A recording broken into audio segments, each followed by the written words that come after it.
Hi, I'm Campbell Such. This is Mindbite Thursday, your weekly dose of the human edge in technology.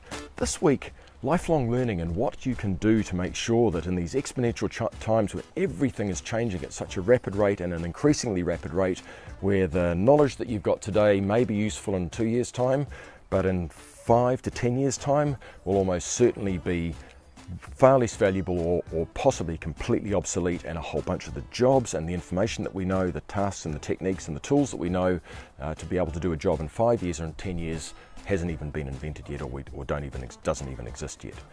So there's a whole bunch of ways that you can stay current. One of the keys that I'd suggest you consider is reading. How many books do you read in a year? One?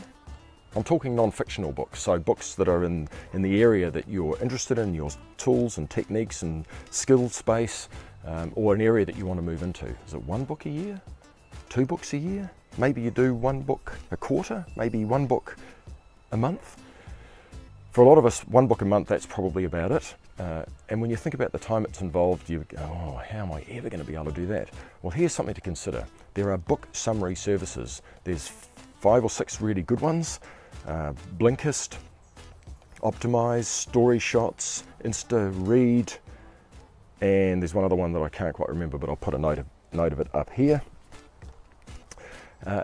Those services do book summaries. They come out once a week, some of them even once a day. They almost always have a free book summary that you can consume, and then there's a paid version where if you want to consume and go deeper. Think about it. Once a month, 15 minutes, 12 to 15 minutes is all the summaries take.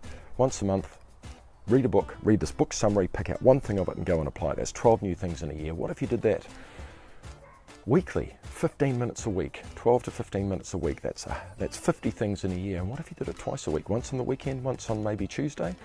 100 things, 100 books that you've read. If there's one or 2 or 3 or 5 or 10 that you want to go deeper with, you can actually order the book, get it, and read it in detail.